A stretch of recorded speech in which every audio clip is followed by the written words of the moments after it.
नमस्कार मित्रों, communication today और भारतीय विद्यापीठ के संयुक्त तत्वावधान में संचालित की जा रही इस वेबिनार श्रृंखला की 205वीं कड़ी में आप सभी का हार्दिक स्वागत, अभिनंदन।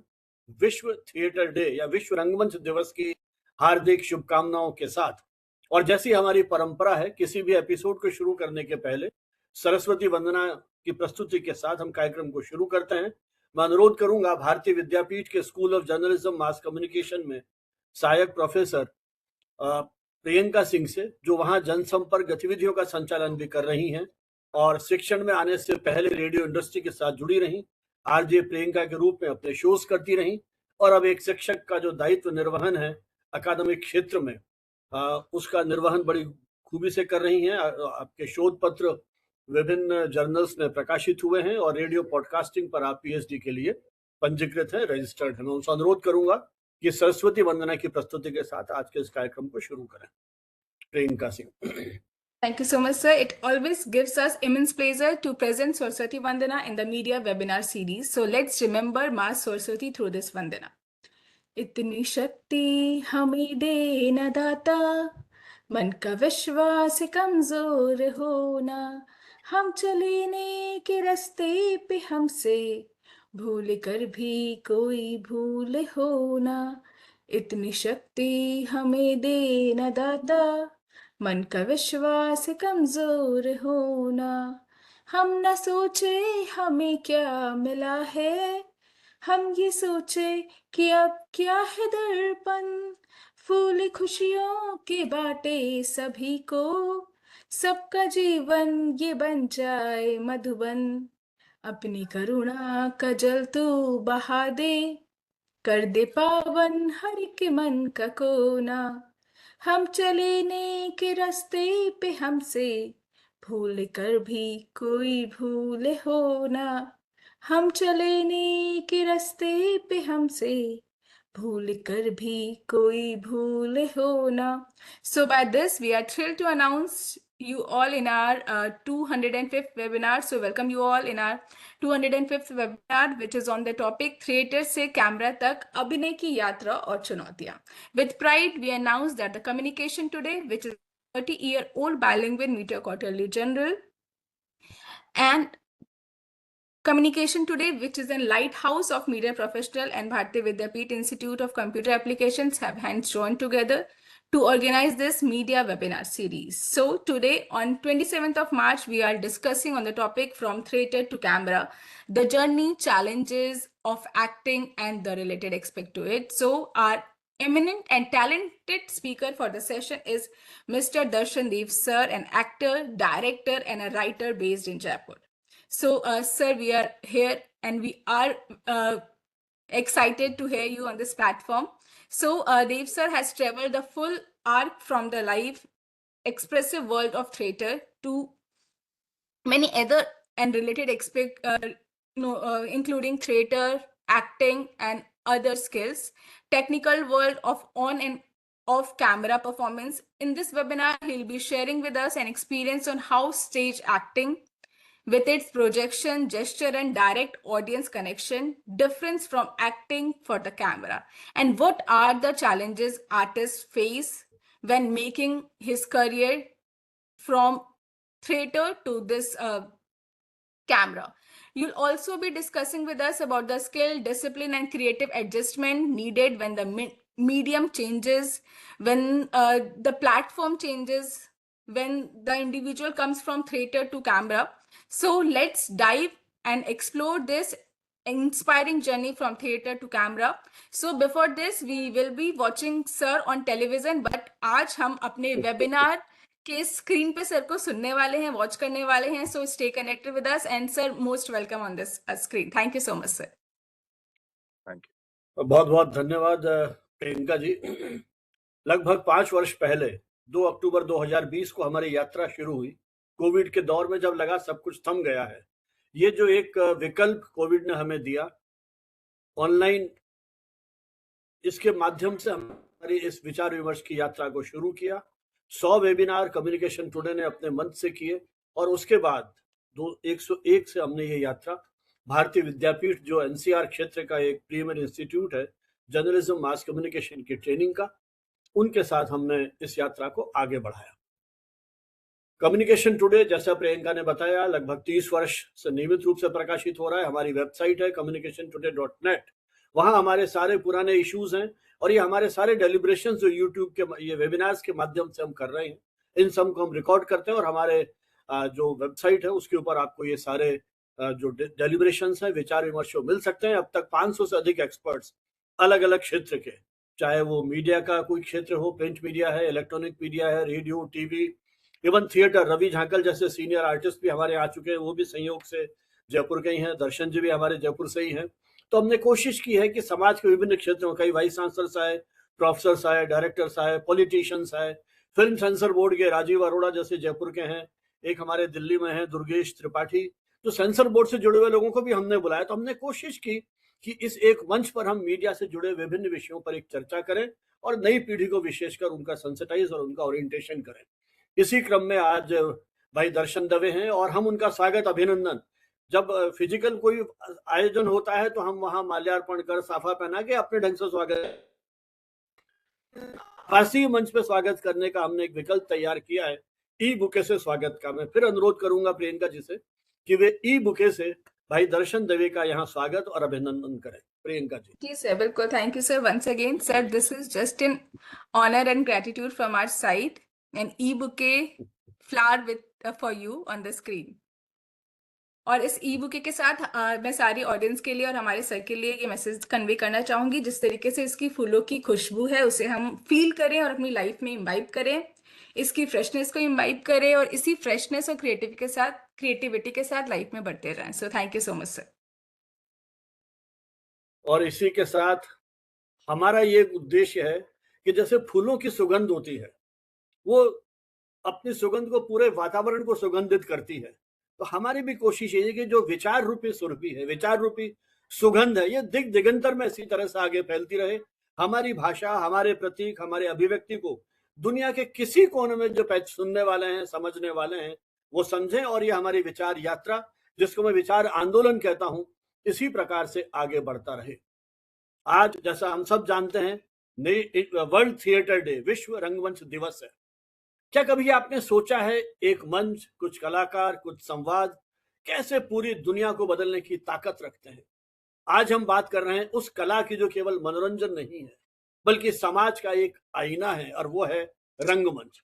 हर वर्ष 27 मार्च को पूरी दुनिया में विश्व रंगमंच दिवस मनाया जाता है। उसकी शुरुआत, जैसा आप में से अधिकांश मित्र जानते होंगे, 1961 में इंटरनेशनल थिएटर इंस्टीट्यूट ने की थी, जो यूनेस्को से जुड़ी हुई एक प्रमुख संस्था है। इस दिन को चुनने के पीछे एक खास वजह है। पेरिस में आयोजित थिएटर ऑफ नेशंस महोत्सव का उद्घाटन 1962 में पहली बार यह दिवस मनाया गया और तब से ये रंगकर्मियों का एक वैश्विक महोत्सव बन गया है। लेकिन रंगमंच की कहानी इससे कहीं पुरानी है। अगर हम इतिहास में जाएं तो प्राचीन ग्रीस में रंगमंच धार्मिक और सामाजिक जीवन का हिस्सा था।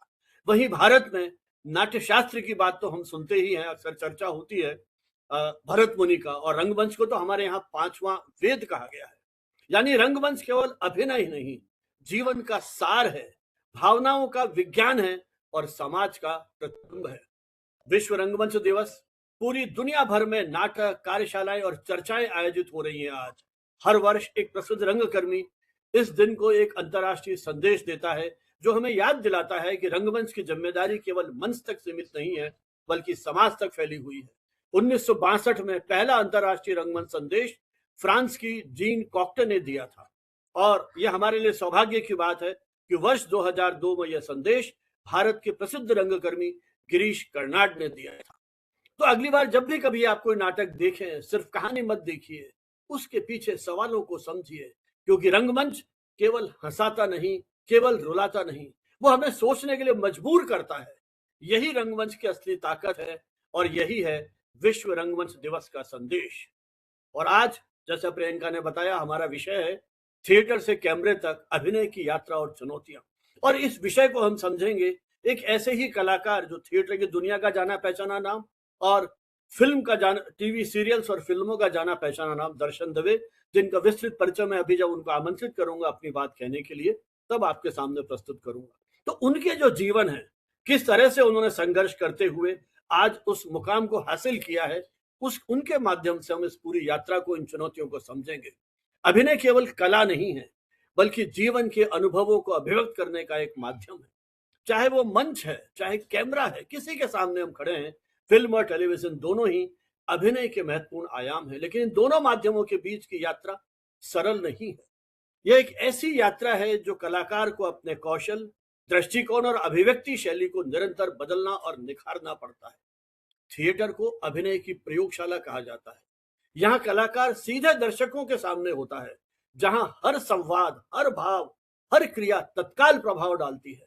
मंच पर अभिनय करते समय कलाकार को अपनी आवाज, शरीर की भाषा, बॉडी लैंग्वेज जिसे आप कहते हैं, और भाव भंगिमा को बड़े स्तर पर प्रस्तुत करना पड़ता है। पूरा बड़ा सभागार और मंच के उस सभागार के पीछे जो ऑडियंस बैठी हुई है, वहां तक जो दर्शक है, आपका प्रभाव जो है पहुंचना चाहिए। अभिनय का निरंतर प्रवाह चलता है, जहां कट और रीटे की कोई गुंजाइश नहीं है। एक बार प्रदर्शन शुरू हुआ तो कलाकार को अंत तक उसी ऊर्जा और लय को बनाए रखना पड़ता है। यही कारण है थिएटर कलाकारों में अनुशासन, आत्मविश्वास और मंच पर नियंत्रण की अद्भुत क्षमता विकसित होती है। कैमरा दूसरी ओर, कैमरे की बात करें तो हर छोटी छोटी अभिव्यक्ति को पकड़ लेता है। आंखों की हल्की सी हरकत, चेहरे का क्षणिक भाव, आवाज की मामूली कंपकपी दर्शक समझ जाता है, पहुंच जाता है। इसलिए अभिनय में संयम और सटीकता अत्यंत आवश्यक है। थिएटर से कैमरे तक की यात्रा की सबसे बड़ी चुनौती अभिनय की शैली को बदलना है। एक थिएटर कलाकार को यह समझना होता है कि मंच पर जो प्रभावशाली है वो कैमरे के आगे किस तरह का लगेगा।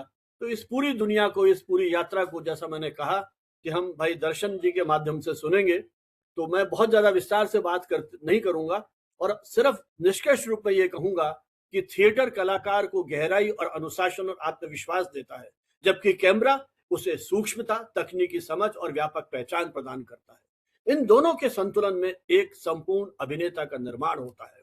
अंततः अभिनय का मूल तत्व वही रहता है, संवेदनशीलता, चाहे मंच हो या कैमरा। यदि कलाकार अपने पात्र को सच्चाई से जीता है तो वह दर्शकों के दिलों तक जरूर पहुंचता है। और दर्शन दवे इसी दुनिया के एक ऐसे प्रतिनिधि कलाकार हैं जिन्होंने अपनी योग्यता, प्रतिभा और क्षमता की गहरी छाप छोड़ी है। दर्शन दवे भारतीय मनोरंजन जगत के ऐसे बहुआयामी कलाकार हैं जिन्होंने अभिनय, निर्देशन, गीत लेखन और संगीत निर्माण जैसे विविध क्षेत्रों में अपनी सशक्त और विशिष्ट पहचान स्थापित की है। दर्शन दवे का जन्म हमारे ही शहर जयपुर में हुआ। प्रारंभिक शिक्षा इनकी वहीं महाराजा सवाई मानसिंह ने विज्ञान के विद्यार्थी के रूप में अपनी पढ़ाई पूरी की और उसके बाद महाराजास कॉलेज, यूनिवर्सिटी ऑफ राजस्थान का कॉलेज, साइंस फैकल्टी जहां पढ़ाई जाती है, वहां से आपने ग्रेजुएशन किया और उसके बाद आप बॉम्बे पहुंचते हैं और बॉम्बे का एक प्रतिष्ठित कॉलेज है जेवियर्स कॉलेज। वहां से आपने मास कम्युनिकेशन और एक्टिंग से जुड़े हुए जो भी उनके कोर्सेज हैं उसको उन्होंने पूरा किया। अपने करियर की शुरुआत उन्होंने मॉडलिंग से की है। उन्हें पहली जो व्यापक पहचान मिली वो रिवाइटल के लोकप्रिय विज्ञापन से मिली। इस विज्ञापन ने उन्हें घर घर पहुंचाया। बाद के अभियानों में इस ब्रांड से सलमान खान और युवराज सिंह जैसे चर्चित चेहरे भी जुड़े, जिनसे इस अभियान की लोकप्रियता और बढ़ी। दर्शन दवे ने Dettol, Maruti, IDBI bank, Dabur, kinetic, Honda आदि अनेक प्रतिष्ठित ब्रांड्स हैं जिनके लिए मॉडल के रूप में कार्य किया, मुख्य मॉडल के रूप में। उनकी पहचान एक विश्वसनीय और प्रभावशाली प्रेजेंस के रूप में स्थापित होती है। उसके बाद अभिनय की शुरुआत थिएटर से हुई, जिसने उनके व्यक्तित्व को गढ़ने में महत्वपूर्ण भूमिका निभाई। मंच ने उन्हें अभिव्यक्ति की गहराई, संवाद की ताकत और अनुशासन सिखाया। थिएटर से कैमरे तक की उनकी यात्रा निरंतर सीखने, प्रयोग और समर्पण का उत्कृष्ट उदाहरण है। टीवी जगत में उन्होंने 35 से अधिक सीरियल्स में अपने अभिनय का प्रभाव छोड़ा है। विशेष रूप से धारावाहिक घर एक सपना में उनके उत्कृष्ट अभिनय के लिए उन्हें ITA, इंडियन टेलीविजन एकेडमी का बेस्ट एक्टर जूरी अवार्ड प्रदान किया गया, जो उनके अभिनय कौशल का महत्वपूर्ण सम्मान है। उनके उल्लेखनीय धारावाहिकों में बेगूसराय, घर एक सपना, क्राइम पेट्रोल, सावधान इंडिया, कुसुम, अपनापन आदि बहुत सारे ऐसे धारावाहिक हैं जो उसमें सम्मिलित हैं। OTT प्लेटफॉर्म पर भी उन्होंने अपनी उपस्थिति दर्ज कराई है, जिसने नेटफ्लिक्स का स्कूप सिटी क्राइम और हॉटस्टार की सुल्तान ऑफ दिल्ली जैसी चर्चित वेब सीरीज भी शामिल है। फिल्म में उन्होंने तारीख, नानक शाह फकीर और अनेक प्रोजेक्ट्स में अभिनय किया। साथ ही थिएटर में भी वह गहराई से जुड़े रहे। बंबई के प्रसिद्ध पृथ्वी थिएटर, मेरे ख्याल पूरी ऑडियंस इस नाम को जानती है, पृथ्वी थिएटर के हमारे यहाँ के, हमारे देश के इस थिएटर के इतिहास में कितना बड़ा महत्व है। वहां आपने नाटक किया जैसे किताबों में मिले। उन्होंने मुख्य अभिनेता के साथ साथ संगीतकार, गीतकार और तकनीकी विशेषज्ञ के रूप में भी अपनी महत्वपूर्ण भूमिका निभाई है। उन्होंने आलोकनाथ, रंजीत, हिमानी शिवपुरी, श्वेता तिवारी, शिल्पा शिंदे जैसे प्रतिष्ठित कलाकारों के साथ कार्य किया, जिनसे उनके अनुभव और अभिनय की विविधता और समृद्ध हुई है। दर्शन दवे केवल अभिनेता नहीं, बल्कि कुशल संगीतकार, गीतकार, साउंड इंजीनियर और प्रोग्रामर भी हैं। उन्होंने देव आनंद की फिल्म मिस्टर प्राइम मिनिस्टर सहित कई बड़े प्रोजेक्ट्स में संगीत दिया है। वे 25 वर्षों से अधिक समय से संगीत और तकनीकी निर्माण के क्षेत्र में निरंतर हैं। दर्शन दवे केवल अभिनेता नहीं, एक सक्षम निर्देशक, संवेदनशील लेखक, रचनात्मक परियोजनाओं का निर्देशन और लेखन के माध्यम से उन्होंने कई नए प्रोजेक्ट्स और कृतियां हमारे सामने दी हैं। एक गीतकार, संगीतकार के रूप में उनकी प्रतिभा सामने आई है, जो वास्तविक अर्थों में जैक ऑफ ऑल ट्रेड्स बनाती है। संगीत उनके व्यक्तित्व में स्वाभाविक रूप से समाहित है, जिसका प्रमुख कारण है उनकी माता प्रोफेसर प्रेम दवे राजस्थान विश्वविद्यालय में वोकल म्यूजिक की प्रोफेसर रही हैं। संयोग से बहुत लंबे समय तक मुझे उनके साथ काम करने का मौका मिला है। विश्वविद्यालय के अनेक जो इस प्रकार के महत्वपूर्ण आयोजन थे, उसमें भी उनका सहयोग हमें लगातार मिलता रहा है, साथ साथ काम किया है। उनका एक लोकप्रिय धारावाहिक है नया जमाना, जो उनके करियर का एक महत्वपूर्ण अध्याय रहा। उसके साथ ही नेटफ्लिक्स की चर्चित सीरीज, जैसा मैंने कहा, स्कूप में भी वो नजर आते हैं। तो एक तरह से डिजिटल प्लेटफॉर्म पर भी आप उन्हें देख सकते हैं। उनकी सबसे बड़ी उपलब्धि हाल ही में रही एक mega short film The Last Riot. संयोग से उसी फिल्म के कलाकार डॉक्टर एकलव्य, वो भी हमारे साथ है, जो मूलतः है, वैसे तो कलाकार हैं लेकिन बाई प्रोफेशन डॉक्टर है, वो भी हमारे साथ जुड़े हुए हैं। तो 10 लास्ट रॉइट आखिरी फसाद शामिल है, जिससे उन्होंने लिखा, निर्देशित किया, एडिट किया और सिनेमेटोग्राफ किया। और इस फिल्म को लगभग 30 से अधिक पुरस्कार मिल चुके हैं, राष्ट्रीय, अंतर्राष्ट्रीय। 14 अंतर्राष्ट्रीय पुरस्कार और 11 में ये नॉमिनेट हुई है आइनॉक्स और स्क्रीन। ये पूरी फिल्म जयपुर में शूट की गई और उनके संस्थान के विद्यार्थियों ने, आप आजकल एक एकेडमी चला रहे हैं, दर्शन दवे एकेडमी, तो वहां के जो विद्यार्थी, उसके साथ उन्होंने उसको शूट किया। तो जिस तरह से उनके विद्यार्थियों ने इसमें अभिनय किया, तो उनका जो शिक्षकीय दृष्टिकोण है और समाज के प्रति जो प्रतिबद्धता है, वो उसको दर्शाता है। जैसा मैंने कहा कि आपने अब जयपुर में, बॉम्बे से ये जयपुर शिफ्ट हुए और दर्शन दवे एक्टिंग इंस्टीट्यूट की स्थापना की, जिसका उद्देश्य युवाओं को अपने शहर में ही उच्च स्तरीय अभिनय प्रशिक्षण उपलब्ध कराना है। वे नई पीढ़ी के कलाकारों को प्रशिक्षित कर भारतीय मीडिया और सिनेमा के भविष्य को एक दिशा देने का महत्वपूर्ण कार्य कर रहे हैं। मंच और कैमरा दोनों माध्यमों पर समान अधिकार रखने वाले दर्शन दवे एक संपूर्ण कलाकार के रूप में स्थापित हैं। उनकी यात्रा सिद्ध करती है कि समर्पण, निरंतर अभ्यास और बहुआयामी दृष्टिकोण के साथ कोई कलाकार अपने क्षेत्र में उत्कृष्टता प्राप्त कर सकता है। दर्शन दवे ऐसे कलाकार हैं जो एक अभिनय तक सीमित नहीं है, बल्कि एक वन मैन क्रिएटिव यूनिट के रूप में कार्य करते हैं, जहां लेखन, निर्देशन, अभिनय, संगीत और तकनीकी पक्षों को भी स्वयं संभालते हैं। जिससे उनका जीवन यह दर्शाता है, यदि जुनून, मेहनत और निरंतर सीखने की प्रवृत्ति हो, तो एक व्यक्ति कितने क्षेत्रों में उत्कृष्टता प्राप्त कर सकता है। उनके इस विस्तृत परिचय के बाद हम चाहेंगे कि भाई दर्शन दवे इस दुनिया में रंगमंच और थिएटर उनका अनुभव है, वो हमारे साथ साझा करें। मैं आमंत्रित करता हूं भाई दर्शन दवे को अपनी बात कहने के लिए। दर्शन जी। बहुत बहुत शुक्रिया। मन तो अब बिल्कुल नहीं है कि बोलूं, क्योंकि आप इतना अच्छा बोलते हैं, इतने अच्छे वक्ता हैं कि मुझे लग रहा है आप बोले मैं सुनूं। तो आपके बोलने ने मुझे दर्शक बना दिया है अभी। तो चलिए, वो तो मौका मुझे मिलता ही रहेगा। लेकिन प्रोफेसर भानावत, आपको प्रणाम, बहुत बहुत धन्यवाद आपको। और कम्युनिकेशंस टुडे और भारतीय विद्यापीठ के सभी सदस्यों को, सभी दर्शक और श्रोता जो भी हमें देख रहे हैं, जहां तक भी मेरी आवाज जा सकती है, मुझे देख सकते हैं, उन सभी लोगों को मेरा प्रणाम। जिस तरह का मुझे विषय आज दिया गया है, तो विषयों से डर लगता है, इसीलिए एक्टर बन गए। हमने सोचा कि अब अगर एक सवाल इस तरह का किया जाएगा और मुझसे कहा जाएगा कि जवाब दो, तो फिर लगेगा कि थिएटर में और फिल्म में क्या डिफरेंस है बताओ। तो वो वाइवा से तो पहले ही डर लगता था बहुत ज्यादा। तो लगता था वो जब लाइन खींची जाएगी बीच में और मुझे कहा जाएगा .1, .2, .3, तो बहुत भारी पड़ेगा मुझे। तो इसलिए घबराहट हो जाती है जब कुछ ऐसा होता है। तो इसलिए ये हो सकता है कि जब मैं इस विषय पे बात करूं तो मैं लीनियर चलने की जगह कभी इधर चला जाऊं और कभी उधर चला जाऊं। और उसकी वजह शायद ये है कि एक तो करियर भी ऐसा ही होता है इस इंडस्ट्री में, जो लीनियर चलता नहीं। और जो क्रिएटिव लोग हैं या जो लोग भी रचनात्मक हों या उन्हें गलतफहमी हो कि वो बड़े रचनात्मक हैं या इमेजिनेटिव हैं, उनका इमेजिनेशन जो होती है वो धुएं की तरह होती है, तो वो कभी सीधी चलती नहीं है। तो ये बिल्कुल हो सकता है कि जब मैं इतनी देर बोलूं तो मैं कभी इधर की बात करने लगूं और उधर की बात करने लगूं और फिर आपको लगे कि भाई वो टॉपिक कहाँ चला गया। लेकिन आप लोग घबराइएगा मत, मैं कोशिश पूरी करूंगा। मैंने और कुछ लिखा नहीं है, कागज पर एक टॉपिक लिख के रख लिया है कि घूम फिर के वापस यहाँ आ जाना अगर कहीं चला जाए तो। क्योंकि अब तक का जो करियर रहा है या जो सारा वक्त रहा है जो मैंने एक्टिंग किया है या दूसरी चीजें सीखी हैं, वो इस तरह की रही है कि शायद जितने चैप्टर्स उस पर लिख दूं वो भी कम हो जाएंगे। क्योंकि मैं जब अपना पहला कोई प्रोजेक्ट देखता हूं तो मुझे लगता है जैसे मेरे पिछले जन्म का प्रोजेक्ट है। और जब जब मैं नया प्रोजेक्ट करता हूं तो अखबार वाले अपने आप लिख देते हैं कि Darshan Dave is making a comeback. तो मुझे समझ में ये नहीं आता मैं गया कहाँ था कि ये कहते हैं कि मेकिंग अ कमबैक। लेकिन अब इतने फेजेस हो चुके हैं जिंदगी के कि दूरदर्शन से शुरुआत करके अब आज ओटीटी तक चले गए हैं। तो इसलिए ऐसा लगता है कि बहुत कुछ है बताने को कहने को।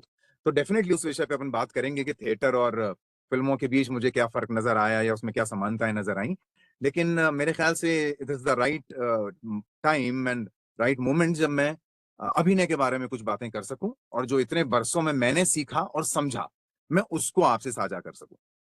तो सबसे पहले तो मैं ये कहना चाहूंगा कि अभिनय के बारे में एक तो भ्रांतियां बहुत हैं। भी लोग अभिनेता बनना चाहते हैं, स्पेशली जब से मैंने ये ट्रेनिंग करना शुरू किया। और मैं पहले तो आपको ये बताऊं कि मैंने ट्रेनिंग करनी क्यों शुरू की। उसकी बहुत बड़ी वजह ये थी कि मैं चाहता था एक साथ जीऊं। और जो लोग मुंबई चले जाते हैं उनका दूसरा जीवन बिल्कुल समाप्त हो जाता है अगर वो छोटे शहरों से गए हैं तो। जैसे मेरे पिताजी गुजर गए और मेरा इंतजार करते करते गुजर गए। और माँ बहुत सालों अकेली रही।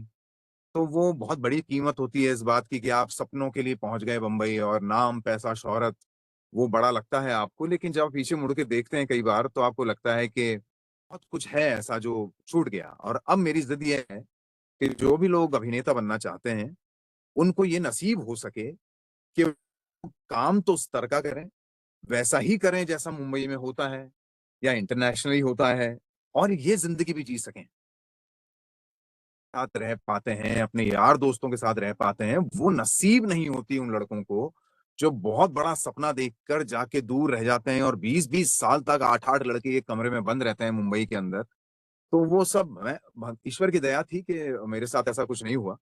क्योंकि शायद एक छोटी सी सद्बुद्धि आ गई थी और वो ये आ गई थी कि क्रिकेट और फिल्में हमारे देश में दो ऐसी चीजें हैं जो हर इंसान को लगता है कि वो कर सकता है। और जो प्रोफेशनल लोग हैं उनको देख के अक्सर हम डिस्कस किया करते हैं कि ऐसे कर रहा है, ये ऐसे शॉट मारता तो बड़ा अच्छा होता। उनको बल्ला पकड़ा दिया जाए पाकिस्तानी टीम के सामने तब समझ में आता है कि शायद ये तो बस बॉल को मारने से बहुत बड़ी बात होती है। वैसा ही फिल्मों के साथ भी है कि हाँ,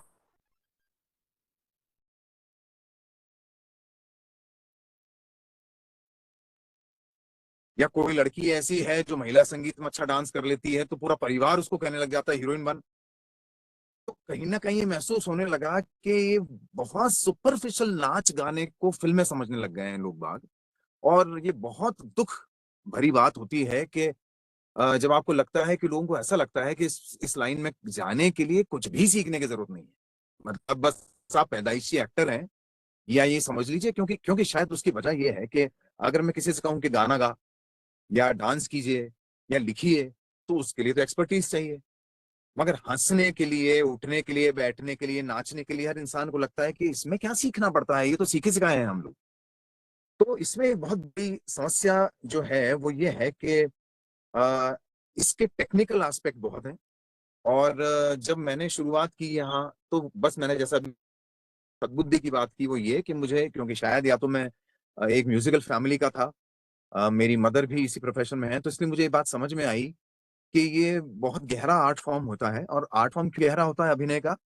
क्योंकि अभिनय का सीधा सा मतलब या गाने का सीधा सा एम होता है असर। और अगर आपके आर्ट फॉर्म का किसी पे असर नहीं हो रहा है तो उसको करके कोई फायदा नहीं। लड़के जो आते हैं हमारे पास, वो आते ही मुझे जो बायोडेटा अपना बताते हैं काम पाने के लिए, वो बायोडेटा कई बार मुझसे लंबा होता है। तो मुझे रियलाइज होता है कि ये 6 महीना पहले तो इसने सोचा है कि ये एक्टर बनना चाहता है और इसका बायोडेटा 4 पन्ने का है, लेकिन उसमें वो रील्स के नाम भी होते हैं, छोटी छोटी शॉर्ट फिल्मों के नाम भी होते हैं, या कहीं 4 दोस्तों ने किसी भाई की शादी कर दिया तो उसकी फोटोज भी होती हैं, तो वो सब वो आपको दिखाते हैं। तो दुख भी होता है इस बात का, और ये भी समझ आता है कि जितना आप डेप्थ में डूबते चले जाते हैं उतना आपको ये एहसास होना शुरू हो जाता है कि आपको तो कुछ नहीं आता, ये तो और बहुत कुछ सीखना पड़ेगा अभी आप। तो इसलिए जब मेरी जर्नी शुरू हुई तो मैं सीधा सेंट जेवियर्स कॉलेज इसलिए गया क्योंकि मुझे ये समझ में आया कि मुझे सीखना पड़ेगा। और सीखना इसलिए पड़ेगा क्योंकि ये दिमाग में था कि यार लोग अक्सर कहते हैं कि चलो फिल्म बनाते हैं, जैसे आज भी न्यू कमर्स होते हैं ना बहुत सारे, तो हमें कहते हैं कि सर हम सोच रहे हैं कि फिल्म बनाएं। वो जब भी ये कह रहे हैं कि मैं फिल्म बनाऊं, या जब भी वो ये कह रहे हैं कि सर मैं सोच रहा हूं मैं अपने साथ ही अपने आप को लेकर ना कोई प्रोजेक्ट बना लेता हूं, तो मुझे ये बात समझानी पड़ती है उन्हें कि जब आप ये कहते हैं कि चलो फिल्म बना लेते हैं अपनी, तो आप ये कह रहे हैं कि चलिए 16 डिपार्टमेंट्स हैंडल कर लेते हैं, 20 डिपार्टमेंट हैंडल कर लेते हैं। ये इतना आसान काम नहीं है। बिना कैमरामैन के, बिना एडिटर के, बिना म्यूजिक वाले के, फॉली कौन सा डिपार्टमेंट है, डबिंग कौन सा डिपार्टमेंट है, ये प्रोग्रामिंग क्या होता है ये तो भूल ही जाइए, मिक्सिंग क्या होती है वो भूल जाइए।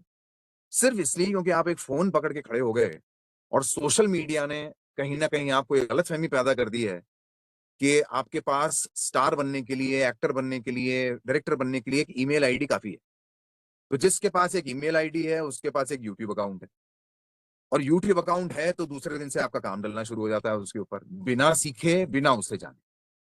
तो जो भी लोग हमारे पास आते हैं और ये बात कहते हैं कि हमें अभिनेता बनना है, उसमें एक बहुत बड़ी प्रॉब्लम है। और वो प्रॉब्लम क्या है कि ये एकमात्र ऐसा प्रोफेशन है जहां लोग सीधा स्पेशलाइजेशन करना चाहते हैं।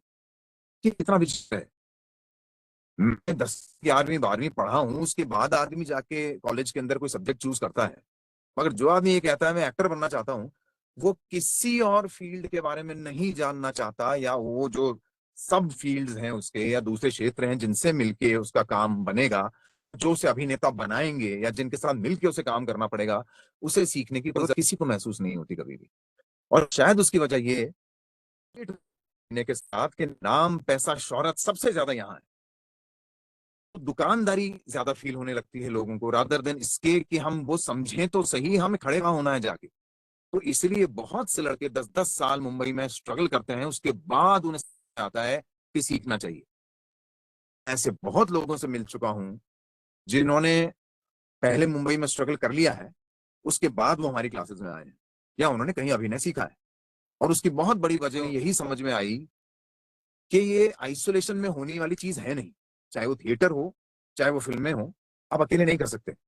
आपको बहुत सारे लोग बनाते हैं, वो लोग जो आप लिखते हैं, वो लोग जो आपको डायरेक्ट करते हैं, विजन बहुत सारे लोगों के होते हैं जिसको मिलके कोई एक प्रोजेक्ट बनता है। तो ये बात क्योंकि मुझे समझ आ गई थी, तो इसलिए बहुत पहले मैंने पहले सीखा जाके। और फिल्म डायरेक्शन में क्यों चला गया, फिल्म डायरेक्शन प्रोडक्शन का भी कोर्स किया। उसकी वजह ये है कि मुझे समझ तो आए कि मैं कहाँ एक्टिंग करना चाह रहा हूँ।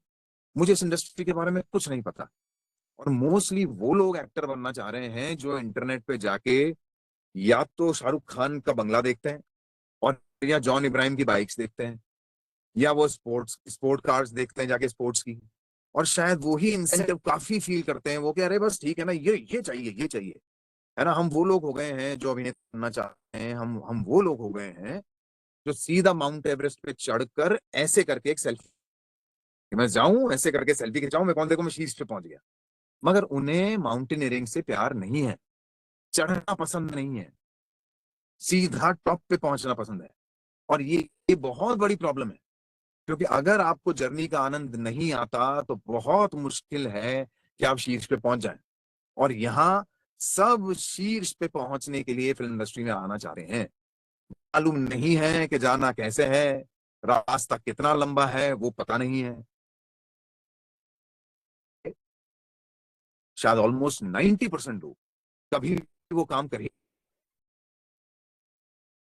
तो इसलिए शुरुआत मैंने जाके पहले सीखने से की, डायरेक्शन सीखा, प्रोडक्शन सीखा, एक्टिंग सीखी। उसके बाद मेरा कोर्स खत्म करने के 3 महीने में मुझे मेरा पहला सीरियल नया जमाना मिल गया था, और साथ के साथ बहुत सारे एड्स किए।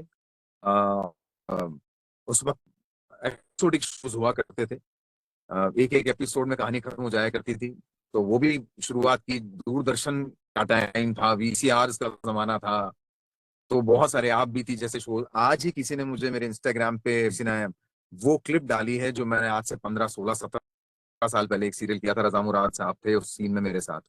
तो जर्नी शुरू की थी, और आज ये मीडियम में भी काम कर रहे हैं। तो इसलिए मुझे हम बिल्कुल चर्चा करेंगे कि इन माध्यमों में क्या फर्क है, या इन माध्यमों में क्या क्या रिक्वायरमेंट्स हैं। मगर मुझे क्या लगता है कि आज भी अभिनय में जो सबसे पहला रिक्वायरमेंट है वो है आनंद। जितने फाइन आर्ट्स हैं, जितने परफॉर्मिंग आर्ट्स हैं, वो क्यों कहें लोग सुख के लिए, खुशी के लिए। गाता क्यों है आदमी? क्योंकि उसे मजा आता है गाने में। डांस करता है क्योंकि डांस करने में मजा आता है। एक्टिंग क्यों करता था आदमी? इसीलिए करता था। वो रंगमंच का जो एक सेटअप, वो इतना बेसिक क्यों होता है? नसीरुद्दीन शाह साहब ने अभी एक रिसेंट इंटरव्यू में इतनी खूबसूरत बात कही कि किसी ने मुझे आके कहा कि मैं एक्टर बनना चाहता हूँ सर, और मैंने उसको बोला कि तुम्हें रोक कौन रहा है एक्टर बनने से? 2 लोग एक्टिंग करो और 4 लोगों को बिठा के दिखा दो, वो क्या थिएटर? अब ये थिएटर कौन करना चाहता है आज के दौर में? क्या मिलता है उससे? 4 लोग अगर आप चाह ये रहे हैं कि जब आप सड़क पे निकलें और यूं यूं यूं यूं हाथ हिलाएं तो 10-12 लोग बेहोश होके गिर जाएं, वहां किसको सुख मिलने वाला है इस बात से कि 4 लोग मुझे देखें और हम 2 लोग एक्टिंग कर लें? तो अल्टीमेटली जब भी हम ये बात कहते हैं हम रंगमंच करना चाहते हैं, हमें अभिनय से प्यार है, समझ लीजिए कि 90% लोग सच नहीं बोल रहे हैं। उन्हें इस प्रोसेस से प्यार नहीं है। उन्हें उसका आउटकम जो है, जो उससे प्राप्ति होती है, जो नाम मिलता है, लोग दीवाने होते हैं, उस दीवानगी से प्यार है। इसलिए बहुत लोग इस लाइन में आना चाहते हैं। अब अनफॉर्चुनेटली बैड न्यूज ये है कि सिर्फ चाह लेने से होगा नहीं, और उसकी बहुत बड़ी वजह है कि जैसे लोग आके कहते हैं सर मैं एक्टर बनना चाहता हूँ। उन्हें शायद छोटे शहरों में ये लगता है कि ये कुछ ऐसी बात करने जा रहे हैं हम जो शायद कोई करता है छोटे शहरों में, तो उन्हें लगता है सर एकदम से ये कहेंगे अरे आप कहाँ थे, आप एक्टर बनना चाहते हैं, तो बड़ी कमाल की बात है। जबकि असलियत कि हर दूसरा तीसरा आदमी ऐसा है कहीं कहीं मन में। सॉरी, कुछ आवाज आई मुझे, आप में से कोई कुछ कह रहा I said you can proceed. है? या तो इसलिए मुझे ये महसूस हुआ कि चाहे वो थिएटर हो, चाहे वो फिल्में हो, जो पहली रिक्वायरमेंट है अभिनय की वो है आनंद। अगर आपको फिल्में बनाने में आनंद आता है, मजा आता है ना? दूसरी चीज क्या? संतुष्टि। मुझे सेटिस्फेक्शन होता है कोई चीज करके। मैंने पेंटिंग की, पेंटिंग बना के मुझे लगा वाह क्या पेंटिंग बनाई है, मैं इसलिए बार बार बनाऊंगा। मुझे गाना गा के सुखा है, आनंद मिला, मैं फिर गाना गाऊंगा। लेकिन अगर वजह कुछ और है इसको करने की, तो दुख बहुत पाएंगे, बहुत दुख पाएंगे। उसकी बहुत बड़ी वजह यह है कि ये जो प्रोफेशंस हैं, एक्टिंग है, सिंगिंग है, राइटिंग है, ये बिजनेस की तरह काम नहीं करते हैं। क्या आपने बस अभी कोई चीज खरीदी और उसी वक्त आपको पैसा मिल जाएगा? ये ऐसे काम नहीं करते हैं। इंडियन आइडल में आप जिन बच्चे देखते हैं ना, वो 12-12 13-13 साल से गा रहे हैं, तब जाके एक शाम उनकी ऐसी होती है कि उनको स्टैंडिंग ओवेशन मिलता है। तो ये इस तरह तो होगा नहीं जैसे आप सोच रहे हैं। लेकिन आर्ट लोग इसलिए करते हैं कि संतोष चाहिए। आर्ट लोग ये करते हैं कि वो एक सेल्फ वैलिडेशन भी है। मैं अपने आप को अच्छा परफॉर्म करते हुए देखता हूँ तो खुशी होती है अपने बारे में, सेटिस्फैक्शन फील होता है, मैं कुछ कर गया। एक छोटी मैं टच करता हुआ चलता हूँ, क्योंकि आजकल एआई का जमाना है और लोग अक्सर कहते हैं कि एआई से फिल्में बन जाएंगी। अब एआई 30 सेकंड में गाना बना देता है, जबकि असलियत में गाना बनने में किसी को 15 दिन लग जाते थे, किसी को 1 महीना, किसी को 2 महीना पूरा गाना बनने में। लिरिक्स लिखे जाते थे, कंपोजिंग होती थी, अरेंजमेंट, प्रोग्रामिंग, साउंड इंजीनियरिंग सब होता था। अब आजकल गाना 30 सेकंड में बन के रेडी हो जाता है एआई से। मगर मुझे एक बात समझ अभी भी नहीं आ रही कि वो उससे सुख किसको मिले। आज भी जब एआई अच्छा गाना बना देता है तो ना तो किसी को गाने मिला, ना किसी कंपोज करके ये महसूस हुआ कि वाह यार मेरी ब्रेन क्या काम करती है, मैंने क्या गाना बनाया। वो भी नहीं होने वाला है। तो एआई चीजें हो जाएंगी और उसको हम इस्तेमाल के साथ पैसा जरूर कमा लेंगे, लेकिन मुझे नहीं लगता कि आप कभी भी वो उस तरह के लोगों को हटा सकेंगे कि जिन्हें काबिल देखकर, जिन्हें टैलेंटेड देखकर we look up to them. वो था और वो रहेगा, क्योंकि किसी का भी स्किल, किसी का भी टैलेंट उसके सर पे ताज होता है। और हम उन राजाओं को हमेशा ढूंढते रहेंगे, वरना ये हमेशा होगा कि जब भी मैं गाना बना के डाल दूंगा एआई से, तो एआई की तारीफ है ना, मेरी क्या तारीफ है उसके अंदर, मैंने क्या किया। तो इसलिए सेल्फ वैलिडेशन हुआ है इस बात का भी।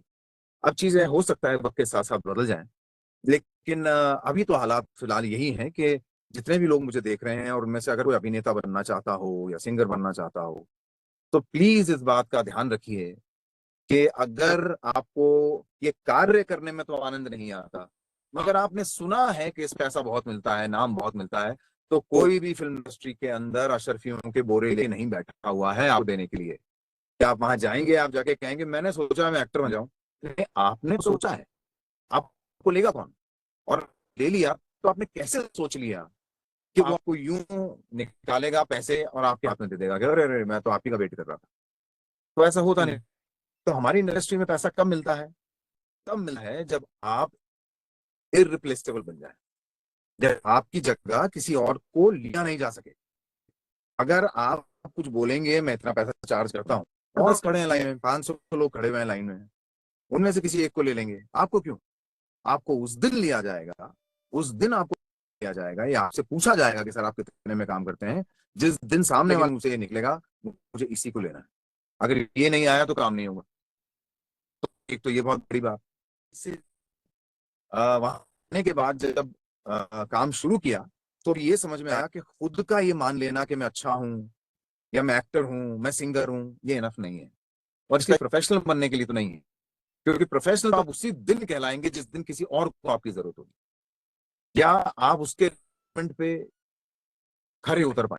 तो इसलिए this is the basic difference between being an actor और a creator on a social platform and in films और वेब सीरीज।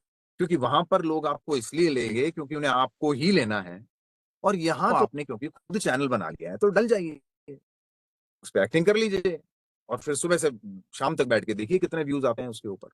तो कहीं ना कहीं मुझे ऐसा लगता है कि थिएटर और फिल्में वो आपको एक स्तर तक इसलिए ले आती हैं क्योंकि आपको उस स्तर पे आना पड़ता है जहां पे लोग आपके काम को अलिश करने लगे, जहां पे आप सेल्फ ऑब्सेस्ड होके सेल्फ प्रोक्लेम्ड एक्टर बन के ना बैठ जाएं।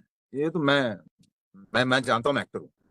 तो इसलिए कभी किसी के सामने जाके, स्पेशली जो आपसे बेहतर रहे हों अभिनय में या उस फील्ड में, उनके सामने ये कभी ना बोलिए कि सर मुझे लगता है मैं बहुत अच्छा एक्टर हूँ, सर मुझे लगता है मैं अच्छा गाता हूँ। एक मिनट रुक जा भाई, उनसे पूछ, उन्हें एसेस करने दें आप।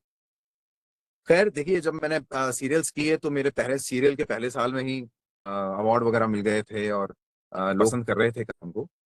इसलिए अच्छा भी है, बुरा भी है। बुरा इसलिए क्योंकि जब सक्सेस थोड़ी जल्दी मिल जाती है तो आप थोड़े केयर फ्री हो जाते हो, थोड़े केयर हो जाते हो।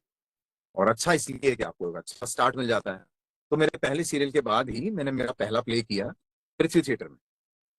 और जब वो प्ले किया तो चीजें ऐसी कमाल की थी जो जो सीखी मैंने। यकीन मानिए, मैं जानता हूं कि थिएटर डे पे बहुत कुछ मुझसे उम्मीद जा रही होगी कि मैं थिएटर के बारे में बोलूंगा, लेकिन शायद भानावत सर ज्यादा अच्छा बोल सकते हैं थिएटर में मुझसे, क्योंकि मैंने शुरू कैमरा पे की थी और कैमरा पे बहुत ज्यादा काम किया। अब मेरी जर्नी उल्टी रही है, मैंने पहले कैमरा किया है, उसके बाद मैं थिएटर में गया। तो और थिएटर में भी मैं इसलिए गया केवल क्योंकि थिएटर में अक्सर लोग ये कहा करते थे कि बड़े अच्छे एक्टर मिलते हैं, तो मुझे उनसे थी बड़ी खुन्नस। और और मुझे होती थी चिढ़, क्योंकि मुझे लगता था कि यार हम लोग इतने बरसों से आज काम कर रहे हैं, तो ऐसा क्या है थिएटर वालों में जो हम में नहीं है, जो हम नहीं कर सकते, जो इतनी तारीफ की जाती है थिएटर वालों की। तो सिर्फ ये जानने के लिए मैंने थिएटर शुरू किया। और जब थिएटर किया तो रियलाइज हुआ कि यार तो पैसे नहीं है, क्योंकि जितना पैसा मिल रहा था शो करने का उतना थिएटर में नहीं मिलता था। फिर बहुत देना पड़ता है, रिहर्सल्स, बहुत लंबी लंबी रिहर्सल्स करनी पड़ती है और बहुत दिनों तक रिहर्सल्स चलती रहती हैं। लोगों के पेट्रोल का पैसा नहीं निकलता उसके अंदर, जितना बेचारे जा जाके थिएटर करते हैं।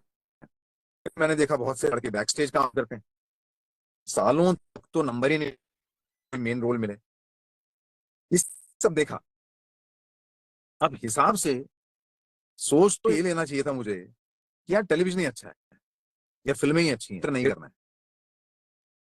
लेकिन इसका उल्टा हुआ कुछ, और वो ये हुआ कि मुझे ये समझ आया कि थिएटर वालों की इतनी तारीफ होती क्यों है, और उसकी सबसे बड़ी वजह है उनकी ऑनेस्टी।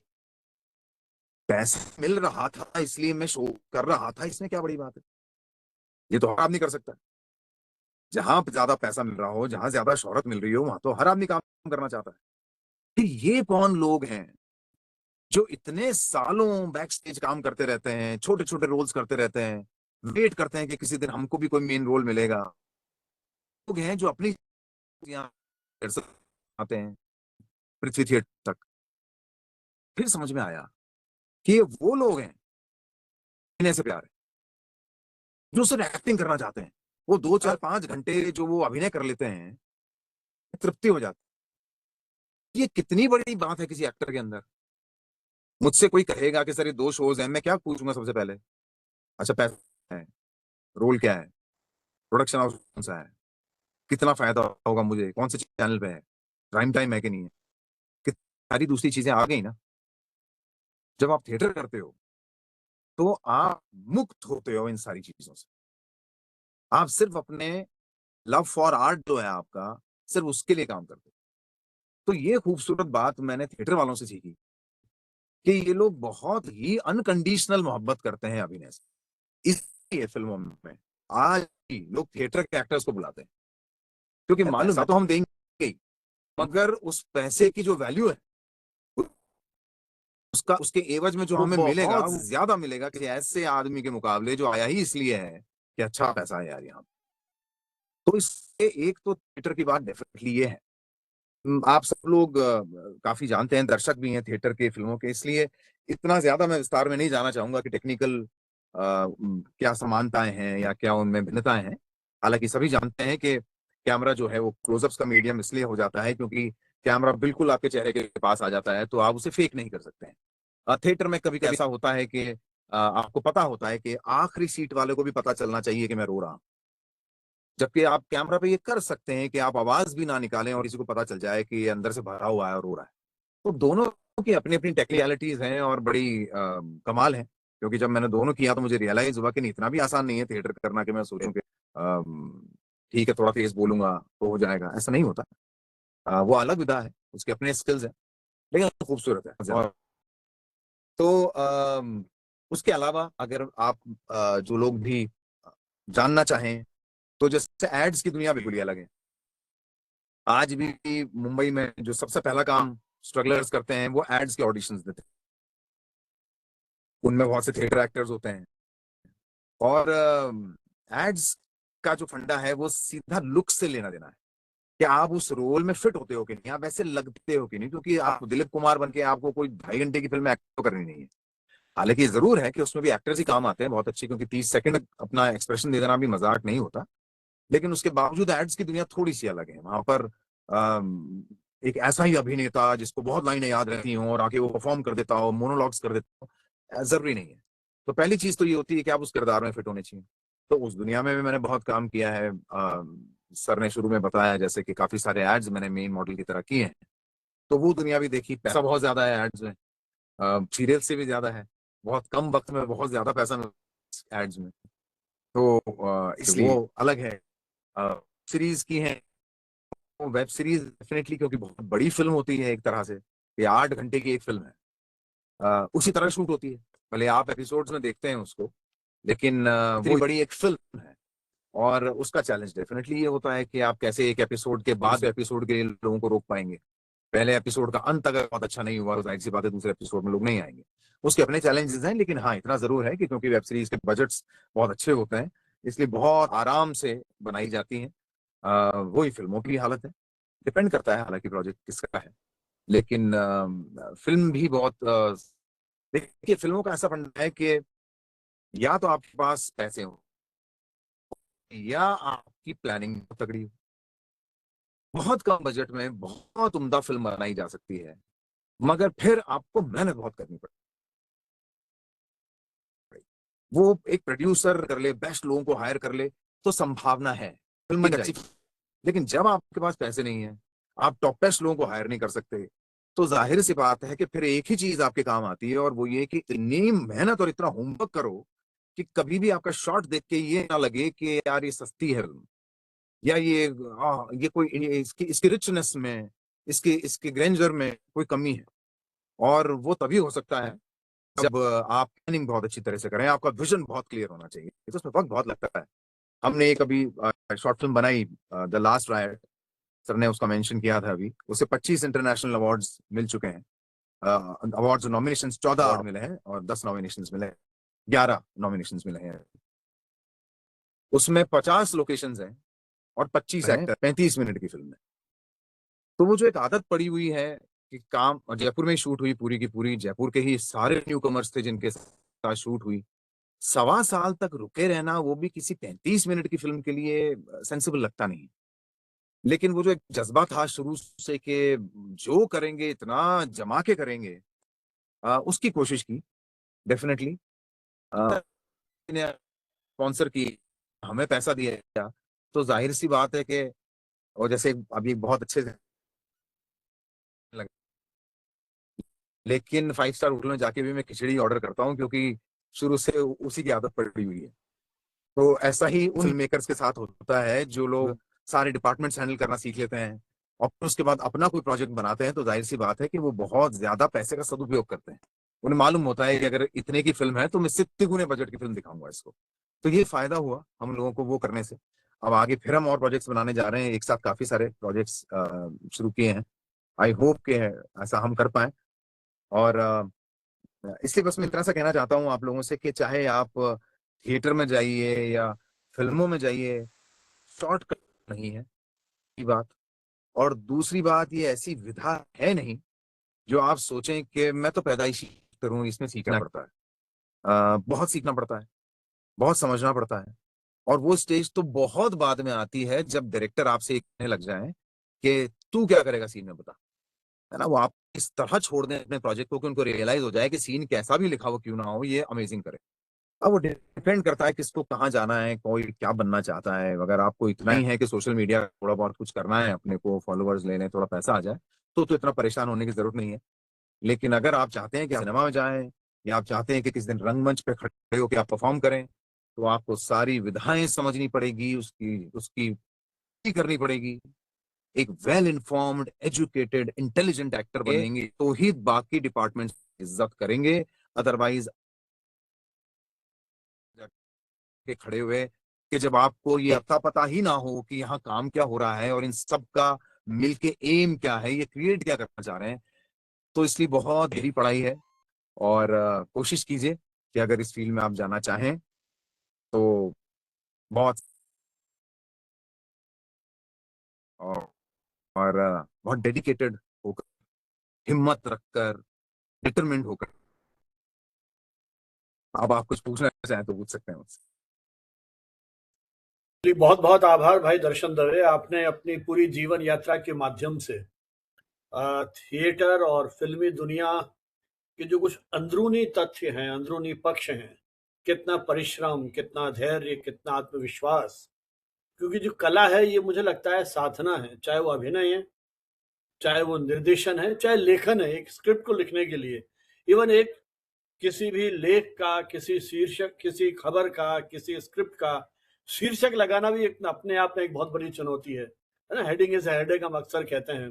तो जिस तरह से आपने उस सारे डेडिकेशन की बात की है, तो मुझे लगता है हमारे जो पार्टिसिपेंट्स हैं उन्होंने समझा होगा कि ये यात्रा कितनी साधना मांगती है, तपस्या मांगती है।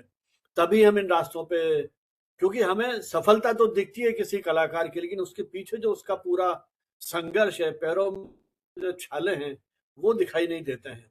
लेकिन जैसा आपने कहा कि फिल्मों के बाद आप थिएटर से जुड़े, मुझे संयोग से 2-4 फिल्म कलाकारों के साथ संवाद करने का मौका मिला। जैसे रजा मुराद, दिन भर रहने का मुझे उनका एक बार सानिध्य मिलता है। इतने सरल सहज, और आप तो खैर ज्यादा जानते होंगे और समझते भी होंगे, वो जो उनकी आवाज निकलती थी अंदर से, एक एक शब्द का जो उच्चारण है, हम तो कायल थे साहब, उनके क्या बोलते थे वो।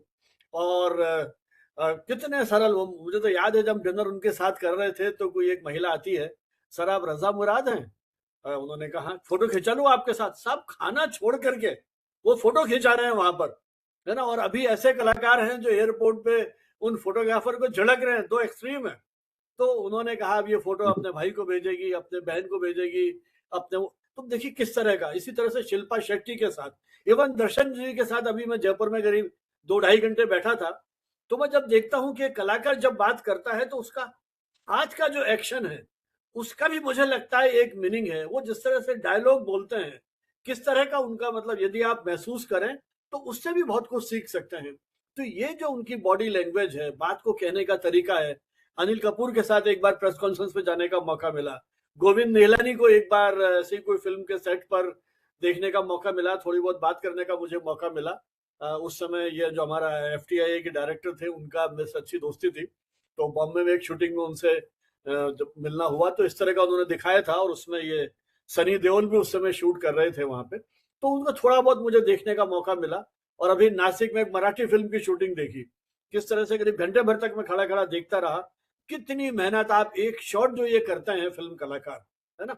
लेकिन दूसरी ओर थिएटर में, अभी मैं शायद जब दर्शन जी के घर पे उनसे बात कर रहा था तो आशुतोष राणा, वो हमारे राम करके जो एक नाटक है, बॉम्बे में उसके शोज हुए, सब 2-2 हजार रुपए की टिकट उसकी, और पूरा हॉल पूरा भरा हुआ है।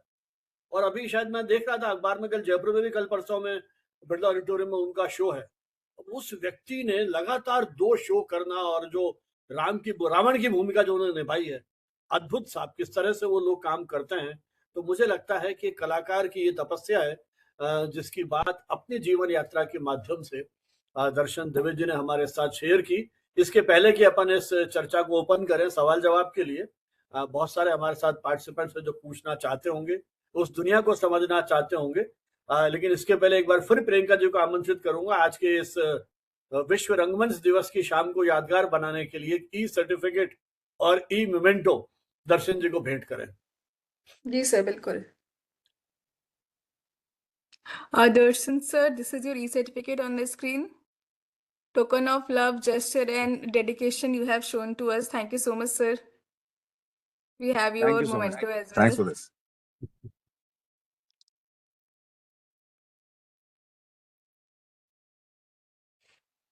This is your e-memento on the screen.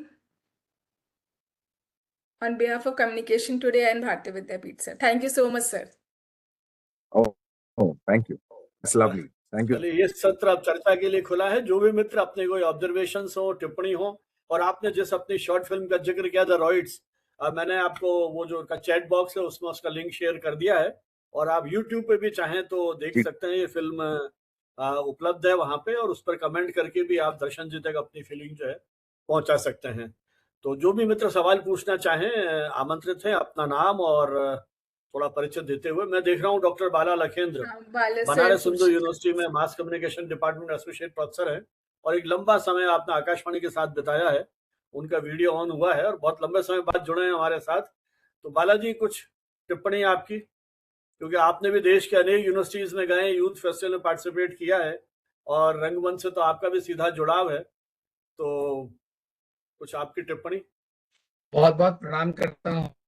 आज विश्व रंगमंच दिवस पर जो इतना अद्भुत कार्यक्रम आपने किया है, भारतीय विद्यापीठ और कम्युनिकेशन टुडे के जो चीफ एडिटर हैं वो खुद यहाँ उपस्थित हैं, प्रोफेसर संजीव भानावत सर, तो मैं उन्हें प्रणाम करता हूँ। और भारतीय विद्यापीठ की प्रतिनिधि यहाँ डॉक्टर प्रियंका हैं, उनको भी मैं प्रणाम करता हूँ। और आज के जो हमारे अतिथि हैं माननीय दर्शन दवे जी, सुदर्शन भी हैं, वो दोनों ही चीजें हैं।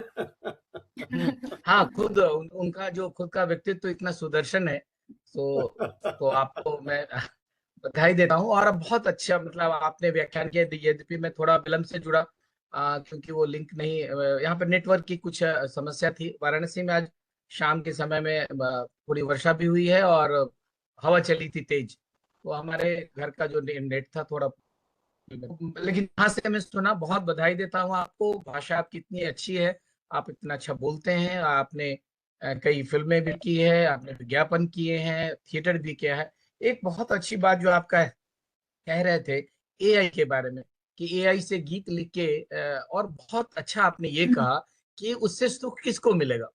वो बिल्कुल देखिए एआई के लिखे गीत किसी काम के नहीं। मैं आप देखिए एआई के पास कोई ब्रेन नहीं है, एआई के पास कोई भावना नहीं है। मैं एकदम उदाहरण दे रहा हूँ, अभी 2 दिन पहले एक मेरे विद्यार्थी आए, वो क्वेश्चनर लेके, अब क्वेश्चनर देखते ही मैं समझ गया कि एआई क्रिएटेड है, क्योंकि वहां उसमें कनेक्शन नहीं था। अगर आप मानवीय प्रेरणा से वो कुछ करते हैं तो दैट विल बी लिंक्ड। इसके बाद आप ये पूछेंगे, उसके बाद आप ये पूछेंगे, उसके बाद आप ये पूछेंगे।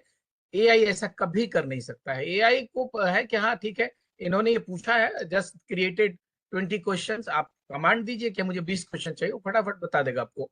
उसका लिंक है कि नहीं, फ्लो है कि नहीं, उसमें सीक्वेंस है कि नहीं, नथिंग। उनको एआई से लेना देना नहीं। इसलिए मैं सच में आज विद्यार्थियों को भी, जो यहाँ अगर कोई विद्यार्थी यहाँ जुड़े हैं, तो मैं उनसे कह रहा हूँ, उनसे निवेदन कर रहा हूँ कि देखिए आप अपने इसे चैट जीपीटी को डिलीट मत करिए, या फिर जो दूसरे ये हैं एआई के प्लेटफॉर्म को डिलीट मत करिए, लेकिन प्लीज आप उनका उपयोग कम से कम कीजिए। क्योंकि जो मनुष्य का ब्रेन है, जो हमारी भावनाएं हैं, हमारी जो समझ है, वो कहीं से एआई उसकी पूर्ति नहीं कर सकता। भले आप एक गीत लिख लेंगे, बहुत अच्छा इन्होंने कहा, अब पहले के जमानों को के गीतों को सुनिए, एक एक गीत लिखने में कितने हमारे गीतकार हुए हैं, चाहे गुलजार हो या जो भी हो। कितनी रातें कितने दिन गुजारते थे, उनको बताया जाता था कि ये दृश्य है, ये स्टोरी है, कथा इस तरह से आगे बढ़ रही है, इस तरह से नायक नायिका का मिलन होता है, ये विरह का दृश्य है, ये अलग हो रहा है। तो उसको सोच के, उसको समझ के, उस दृश्य को जी के वो गीतकार उसको लिखता था। इसलिए वो गीत, उसके शब्द आज भी प्रभावशाली हैं। और आप सुनिए तो एकदम आप चले जाते हैं अपने, अगर बच्चों का गीत सुनिए तो बचपन में, युवावस्था का गीत सुनते युवावस्था के अपने प्यार और सब में आप, तो वो एआई से संभव नहीं है सर। जो अभी सर कह रहे थे, दबे सर कह रहे थे, रियली आई अप्रिशिएट कि आपने जो कहा बिल्कुल सही कहा। और दूसरी बात जो आप कह रहे थे कि थिएटर में और फिल्म में, थिएटर की, मैंने थिएटर की बराबरी फिल्म कभी कर ही नहीं सकता है, क्योंकि फिल्म में आप 10 रीटेक करेंगे। अभी जैसा सर बता रहे थे, माननीय प्रोफेसर संजीव भानावत सर की, उनकी मुलाकात रजा मुराद साहब से हुई, शिल्पा शेट्टी जी से हुई, या अनिल, या कई लोगों से हुई, और कई सेट भी उन्होंने देखे। एक दृश्य को क्रिएट, जिसका उदाहरण माननीय दवे सर कह रहे थे कि रोने का जो भाव है, रोने के लिए आप कैमरे पे 10 बार रे करके, एक बार डायरेक्टर कह सकता है कि यस इट इज फाइन, लेकिन थिएटर में you have only one chance. आपका दृश्य आया, आपको रोना है, आपको रोना कैसे है, अब नाउ यू डिसाइड। उसके पहले आप किसी गर्लफ्रेंड के साथ हंस रहे थे, हो सकता है फोन में आपका पीछे आपके फ्रेंड ने फोन किया हो, आपको ठहाके लगा रहे हो, अचानक डायरेक्टर ने कहा तुम्हारा दृश्य आ गया। उसके बाद आपको तुरंत अपने को परिवर्तित करना है और आपको रोने का दृश्य उत्पन्न करना है। तो इतना कठिन है, लेकिन ये थिएटर में ही संभव हो सकता है। और तो थिएटर की जीवंतता है। आज विश्व रंगमंच दिवस पर मैं बहुत बधाई देता हूं माननीय प्रोफेसर संजीव भानावत सर को, कि सर ने एक, आपने बहुत ही अच्छा कार्यक्रम किया और एक अच्छे वक्ता को हमें सुनने का मौका मिला। और भी कुछ बातें, जैसे सर आशुतोष राणा जी की बात कर रहे थे और उन्होंने कहा कि मैं यूथ फेस्टिवल से जुड़ा हुआ हूं, तो मैं भी थिएटर का प्रोडक्ट हूं माननीय दवे साहब। मैं जब 1988 में बीएससी प्रथम वर्ष का छात्र था, तब हमने एआईयू के यूथ फेस्टिवल में भाग लिया था। अंधेर नगरी चौपट राजा हमारा नाटक था, हम उसको लेके गए थे। और हमारा वो पहले 2 स्तर पे होता है, रीजनल फेस्टिवल होता है, वो हमारा बालासोर में था, वहां हम लोगों ने उसे किया। फिर वहां हमें गोल्ड मेडल मिला। तो फिर हम, उसका जो नेशनल था, संयोग से उस वर्ष बीएचयू में था, फिर हम नेशनल में भी हमें पुरस्कार मिला था। हमारी भी छोटी सी उसकी भूमिका थी, हमारी पूरी टीम थी। अभी अभी हाल में हम लोग नेशनल जो फेस्टिवल हमारे चेन्नई में हुआ है, सत्यभामा विश्वविद्यालय में, आप यकीन मानिए कि आज हमारे विद्यार्थियों के बीच इतनी प्रतिभा है। देश के चुने हुए विश्वविद्यालय से वो बच्चे आए थे, और इतना अच्छा अभिनय, इतना अच्छा दृश्य, इतने अच्छे संवाद संप्रेषण। लोगों को लगता है आज के युवाओं में नहीं है ऐसा, बिल्कुल नहीं सर। आप यकीन मानिए, हमारे यहाँ लगभग 30 से 35 ऐसे थिएटर प्रस्तुत किए गए नेशनल में।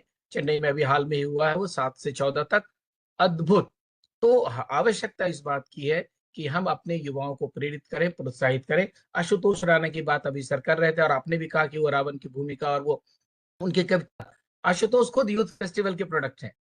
आशुतोष जब अपने विश्वविद्यालय में थे, तो वो यूथ फेस्टिवल के माध्यम से आए थे, हमारे यहाँ भी आए थे, और जब हमने 2004 में नेशनल होस्ट किया था तब वो हमारे मुख्य अतिथि थे। हमको उनसे व्यक्तिगत रूप से मिलने का मौका मिला, बाद में भी एक आध बार मिलने का मौका मिला है। तो आशुतोष राणा हमारे जीवंत उदाहरण है, माननीय दवे साहब जीवंत उदाहरण है कि रंगमंच की दुनिया कैसे एक व्यक्ति के व्यक्तित्व को बढ़ाता है। और जैसा कि आपने कहा, there is no shortcut, not only in theatre, not only in film और अभिनय में, किसी भी क्षेत्र में देयर इज नो शॉर्टकट। अगर आप अच्छे शिक्षक भी बनना चाहते पड़ेगा, आपको नेतृत्व अगर करना है तो वहां भी आपको अध्ययन करना पड़ेगा, वहां भी अपने को मजबूत बनाना पड़ेगा, तभी आप आगे बढ़ सकते हैं। एक बार फिर से मैं माननीय प्रोफेसर संजीव भानावत सर को और आज के जो वक्ता हैं, मुख्य वक्ता दवे साहब को प्रणाम करता हूं और प्रियंका जी को भी बधाई देता हूं, क्योंकि मैं देख रहा हूं कि लगातार एपिसोड में जुड़ी रहती हैं, उसको संचालित करती हैं। इनकी भाषा बहुत समृद्ध हो गई है, पहले से भी अच्छा बोलती थी, लेकिन अब प्रोफेसर संजीव भानावत सर के साथ रह के इनकी भाषा और भी समृद्ध हुई है। तो मैं एक बार पुनः आप सभी को प्रणाम करता हूं और विश्व रंगमंच दिवस की सभी को बहुत बहुत बधाई। धन्यवाद sir. Thank you so much, thank you sir. Balaji. Sir, we have one कोई और question in our टिप्पणी? chat box. We have one question in our chat box from Dhananjay sir. So sir ने पूछा है which is the thing you don't done in your life but wish to do onwards, may not a role drama, may visit or another thing, maybe any kind of visit or another. Sir, which is the thing you not done in your life but wish to do onwards, may not a role or dream role, but to visit any place or any other thing. Okay, हाँ actually बहुत अच्छा हुआ उन्होंने खुद ने option दे दिया, क्योंकि ये सच है और यही जवाब भी है मेरा। उसकी वजह यह है कि मैं जब बॉम्बे गया तो सेंट जेवियर्स कॉलेज में जब पढ़ रहा था, तो सेंट जेवियर्स कॉलेज से 5 मिनट की दूरी के ऊपर ही समुंदर है। और मेरे पिताजी उससे ज्यादा एक्साइटेड थे, क्योंकि जयपुर में तो हमने समुंदर देखा नहीं था कभी। तो वो मुझसे हरदम पूछा करते थे, हर शाम फोन करके, समुंदर दिखाया? और मैं हमेशा सोचता था कि अरे मैं दिखाऊंगा पापा, समुंदर दिखाऊंगा मैं, कभी मौका मिलेगा। फिर दूसरे दिन पूछे, समुंदर देखा है तू? तो मैंने कहा ये क्या समुंदर, समुंदर में जाऊंगा तो कभी देख लूंगा। फिर एक दिन मैं समुंदर देख आया, तो मैंने समुंदर में एहसान कर दिया जाके कि चलो मैं आज तुझे देख ही लेता हूँ। तो मैं पहुंचा और समुद्र देख लिया। फिर उसके बाद फिर शाम को फोन आया, पापा समुंदर देखा? तो मैंने कहा हाँ देखा। तो कैसा लगा? तो मैंने कहा वैसा ही लगा जैसे टीवी में लगता है। तो उस दिन मुझे समझ आ गया, उन्हें भी समझ में आ गया कि ये बहुत बोर आदमी है, इसका कुछ नहीं हो सकता। क्योंकि मुझे लगा कि मुझे तो शायद दूसरे काम करने में ज्यादा मजा आता है, म्यूजिक में या कहानियां लिखने में। मैंने कहा वो देख लेंगे समुद्र। ऐसे जो मेरी पहली शूट्स करने गया, मॉरिशस गया, तो सारा क्रू तो कोशिश करता था कि उसके बाद कहीं घूमने चले जाएं, और मेरी शूटिंग होते ही मैं वापस जयपुर या मुंबई पहुंचने की कोशिश करता था कि कैब को इंडिया भेज दो वापस। तो मैं इतना बोर आदमी हूँ, तो इसलिए अब जरूर लगता है ऐसा कि ठीक है, अब जो करना चाहता था वो तो कर ही रहा हूँ, लेकिन साथ में थोड़ा दुनिया को भी देखूं, मिलूं। क्योंकि मैंने सच में मेरा बचपन, मेरी टीनेज, मेरा यूथ बहुत अच्छे से नहीं जिया है। क्योंकि वो जब सब म्यूजिक का चस्का लगा तो कीबोर्ड्स पे बैठे रहते थे, फिर नया गाना बनाया, फिर नया गाना बनाया, और इर्रिस्पेक्टिव से होगा क्या, इतना ज्यादा शौक था। तो मम्मी अक्सर कहा करती थी कि बना रहा है। मैं शादियों में नहीं जाता था, आधी शादी छोड़कर आया था, ये क्या कि मेरा अंतरा अधूरा है अभी, तो मुझे अंतरा पूरा करना है आज गाने का जाके। तो कई बार मुझसे पूछते किसको बेचेगा तेरा गाना, कौन सुन रहा है, कौन प्रोड्यूसर है जिसके लिए बना रहा है? मैं कहा मुझे नहीं मालूम, मेरे को गाना कंप्लीट करना। तो इतना ज्यादा वो शौक रहा है शुरू से। तो अब जरूर सोचता हूँ कि नहीं, हाँ वो गलती है, थोड़ा घूमना चाहिए बाहर, थोड़ी दुनिया देखूं, थोड़ा यार दोस्तों के साथ बैठूं। एक चीज में, एक त्रुटि थी जो मैं सही कर चुका हूँ, और वो ये कि मैं अब ज्यादा परिवार के साथ रहने की कोशिश करती हूँ। गलती हो गई एक बार के पापा से इतना अलग रहे, फिर वो चले गए दुनिया से, तो वक्त ही नहीं मिला उनके साथ रहने को। तो अब कोशिश करता हूँ कि नहीं, मैं अब परिवार के साथ भी टाइम बिताऊं, सिंपल प्लेजर्स ऑफ लाइफ भी जीऊं। बस इतना है कि सिंपल प्लेजर्स ऑफ लाइफ का आनंद ले सकूं, नार पे बैठ के बाजरा और मक्का की रोटी पे लहसुन की चटनी लगा खा के फिर स्क्रिप्ट सोचूंगा। बस ही सोचा है।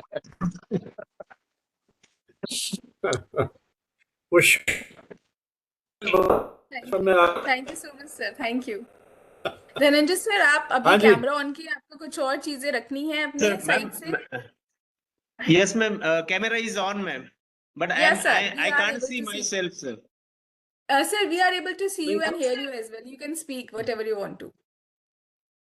Sir, one अपना line परिचय for भी you, दीजिए sir. Dhananjay ji, Because see, परिचय भी दीजिए। yes, sir. Yes, sir. My name is Dhananjay Rasai. I'm 45 years old, and I'm an assistant professor in last 10 years. I'm working as an assistant professor, and I am attending this session from last 2 or 3 years. So I'm having a huge number of or a couple of certificates also. Right, So I'm definitely. attending this because every new theme is very innovative and the thing. So see, sir, as a human being, we are all, it doesn't matter from where we are. Yes, sir. But everyone is having a certain dream. Okay, so some are able to complete it. Okay, and some are not. Whoa. So from which field we are, whether senior most or expert persons are there, but as a life, no one is and life is very uncertain, it is said that, and everyone is having a dream. हम लोग सब एक dream के लिए ना हमारा पूरा जिंदगी उसके लिए निछोड़ कर देते हैं, या फिर हम लोग सब उसके लिए एक हमारे एक क्या बोलते उस एक by we are doing it as better as we can. Everyone is trying very hard, no doubt, but the success और द ड्रीम कम ट्रू ये सब सबको नहीं मिलता है sir. So there are lot of stories, so every story is a unique one. So अभी देखिए sir, बहुत सारे रील्स आ गए, टेक्नोलॉजी बहुत आगे बढ़ गई है, तो बहुत सारे जो एक्टर्स है अभी वो बहुत आगे है, लेकिन उनका जो एक्सपीरियंस या फिर उन्होंने कहाँ से चालू किया, उनके वो एक्सपीरियंस सबके आंखों में आंसू आ जाते हैं. Whether it doesn't matter from at which level you are और you started from which level, it doesn't matter. money doesn't make a sense और life doesn't make a sense. आपको ऊंचाई तक गए कितना भी हो, लेकिन आपको जिस काम से आनंद मिलता है, that is we cannot count in a terms of money, in terms of a you can say a success. Okay, success की हर एक की definition एक अलग होगी, but enjoy the life, everyone, whoever is there, आप कोई भी हो, लेकिन आपकी एक लाइफ होती है, और उस लाइफ से हर एक बंदा अपने अपने लेवल पे ये करता है, लेकिन सबको सब कुछ नहीं मिलता. तो हर एक आदमी का एक ड्रीम, वैसे तो बहुत सारे ड्रीम है, लेकिन यार मेरा वो एक सपना था वो अभी तक कंप्लीट नहीं हुआ, वो मेरा ड्रीम रोल है. Also everyone is looking after Shri great Amitabh Bachchan का रोल प्ले करना चाहता है, सभी, लेकिन बहुत सारे एक्टर है, लेकिन everything is there in our mind, in our luck also. Yes, so it doesn't matter. So how hard we are working all, yes, everyone is working, but the theme is that everyone is not able to achieve the thing or success. Okay, जैसे अक्षय खन्ना साहब है, उन्होंने बोला इतने सारे flop या इतना struggle करने के बाद सक्सेस डजंट मीन कि you are at a level of Shahrukh Khan और Amitabh Bachchan. Success is that whatever you are doing, whatever best you are doing, best to best thing, and it is I'm thinking that, and the great thing is always a dream like. Okay, मेरा ये dream role है, और अभी तक मैंने जो काम किया है वो ठीक है, बराबर है, सो है, ठीक है, लेकिन मेरा अभी तक आने वाला है. सो द आशा ओके, एक आशा है कि मैं और बेटर करूं या फिर बहुत सारा करूं. Without wasting a time, thanks a lot for this theme and sir. Okay sir, Darshan sir, मैं इतना यानी मूवी वगैरह इतना ज्यादा नहीं, अभी धुरंधर है लेकिन मैंने देखे नहीं, लास्ट 3 or 4 years में मैंने देखे नहीं, क्योंकि ये सब मिल जाता है, और कैसा एक हर एक ख्वाब सबका पूरा नहीं होता, लेकिन hope so better lucks for everyone to achieve big in everyone's life, including me also, because I'm little bit I'm a selfish person, I can say. Oh, thank you very much everyone, and have a nice day. Please do attend a sessions like this, because I am attending this from last. Dhananjay, where are you based? Huda sir is absent, I think so. Dr. Huda sir is. Yes sir, Dhananjay, where are you based? Sir, I am from Nasik. Right now I am in Pune. From last from 2012, I am working as an assistant professor in NSCT IBMR college from last 10 years, sir. Okay. And right now I am pursuing my PhD from SPPU, Pune University. Okay. हाँ सूरज जी, Yes, sir. आप कुछ कहना चाहते हैं? बस sir एक चीज ये कहना है, अभी सर कह रहे थे, दर्शन Yes. सर कह रहे थे कि उनके पिताजी ये कह रहे थे कि आपने समुद्र देखा कि नहीं. लेकिन मैं आपके उत्तर से सर बहुत खुश नहीं हुआ। अब अदरवाइज मत लीजिएगा, डोंट टेक इट अदरवाइज। क्योंकि जो व्यक्ति मरुस्थल में रहा हो, राजस्थान में रहा हो, जिसने कभी नदियों के बहुत सारे स्रोत भी नहीं देखे हो, और उसको अगर समुद्र देखने में मजा नहीं आया, तो या फिर आप ऐसे ही देख के लौट गए, जो आनंद आपके पिताजी को था, जो चिंतन आपको ऐसा नहीं रहा, उसका कुछ कारण रहा होगा, समझ में तो बात नहीं आई। लेकिन ऐसा हम नहीं लोग तो सर समुद्र देख के बिल्कुल पागल हो जाते हैं, जबकि हम गंगा के किनारे के हैं। नहीं और एक ऐसा अच्छी बात आपने कि ये कही समुद्र कि देख अब के आप आनंद अपना समय परिवार के साथ देना चाहते हैं। बहुत अच्छी बात सर। सर Thank हाँ you very कुछ much, sir.